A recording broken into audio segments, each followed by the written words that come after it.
छठी class math exercise 8.4। पहला question और दूसरा क्वेश्चन दोनों भाई एक जैसे हैं। तो क्या है, रुपये 20.75 में से रुपये 18.25 घटाओ। तो हमने क्या ध्यान रखना है, दशमलव के नीचे दशमलव होना चाहिए। 20.75 फिर 18.25 हमने घटा देंगे। 5 में से 5 गए 0, 7 में से हो गए 5।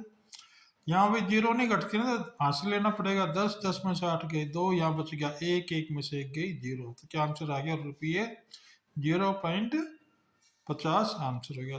इसका बी भाग देखते हैं। 250 मीटर में से 202.54 मीटर घटाना है।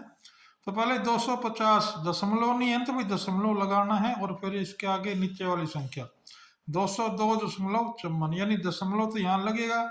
202 इधर लिखे जाएंगे और 54 इधर लिखे जाएंगे, और ऊपर हम 0 लगा देंगे। फिर इनको घटाना है। 10 में 4 गए 6, यहाँ बच गए 9, 9 में से 5 गए 4, यहाँ बच गए 9, 9 में से 2 गए 7, और ये हासिल गई थी ना भी 5 में से, तो 4। तो ये आ गया 47.46। इस प्रकार इसको हम लिखेंगे। सी भाग देखिए, रुपये 8.4 में से रुपये 5.40 घटाना है। तो पॉइंट के नीचे पॉइंट भी, तो 8.4 फिर 5.40, यहाँ 0 नहीं है ना भाई, तो यहाँ एक 0 लगा देंगे, इसको घटा देंगे। ये आ गया रुपये 3 आंसर आ गया। ई भाग देखते हैं, 2.107 किलोग्राम में से 0.314 किलोग्राम घटाने हैं। तो 2.107 लिख लेंगे, पॉइंट के नीचे पॉइंट आ जाएगा, तो 0 इधर लिखी जाएगी, और ये 314 में इसको घटा लेंगे, ये आंसर आ जाएगा। डी भाग भाई अपना आप करके देखना है। आइए अगला क्वेश्चन देखते हैं। राजू एक पुस्तक 35.65 रुपए की खरीदता है। उसने दुकानदार को 50 रुपए का नोट दिया। दुकानदार उसे कितने रुपए वापस देगा?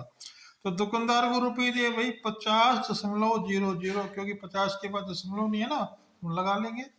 पुस्तक का मूल्य है 35.65। तो मुझे दशमलव के नीचे दशमलव लगाने के लिए हमने यहाँ 2 0 लगानी पड़ती हैं। 10 में से 5 गए 5, यहाँ बच गए 9, 9 में से 6 गए 3, फिर यहाँ बच गए 9, 9 में से 5 गए 4, और यहाँ बच गए 4, 4 में से 3 गया 1। तो क्या आ गया, 14.35 रुपये वापिस मिलेंगे।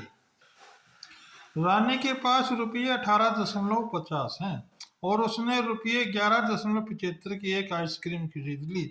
अब उसके पास कितने रुपए बचेंगे? तो रानी के पास कुल धन कितना था, रुपये 18.50। आइसक्रीम की कीमत कितनी थी, 11.75। शेष के लिए हम दोनों को घटा देंगे। 0 में से 0 में से 5 गए 5, नहीं घट सकती, दशमलव हमने वही हासिल लिया नहीं है, तो 10 में से 5 गए 5, यहाँ बच गए 4, 14 में से 7 गए 7, यहाँ बच गए 7, 7 में से गया 6, तो 6.75 रुपये आंसर हो गया। टीना के पास 20 मीटर 5 सेंटीमीटर लंबा कपड़ा है। पर्दा बनाने के लिए 4 मीटर 50 सेंटीमीटर काट लिया। अब टीना के पास कितना कपड़ा बचा? तो कपड़े की लंबाई है 20 मीटर 5 सेंटीमीटर, हमने इसको दशमलव में लिख लेंगे, 20.05 मीटर। ऐसे पर्दा के लिए कपड़ा काटा कितना हुई, 4 मीटर 50 सेंटीमीटर, 4.50 मीटर। अब इसको घटाएंगे, 5 में से 0 गई 5, यहाँ गए 10, 10 में से 5 गए 5, यहाँ बच गए 9, 9 में से 4 गए 5, यहाँ बच गए 1, 1 में से गया 1। ये आंसर हो गया। नमिता प्रतिदिन 20 किलोमीटर 50 मीटर की दूरी तय करती है। इसमें 10 किलोमीटर 200 मीटर की दूरी बस द्वारा तय की, शेष ऑटो द्वारा की। ऑटो द्वारा तय की गई दूरी ज्ञात कीजिए।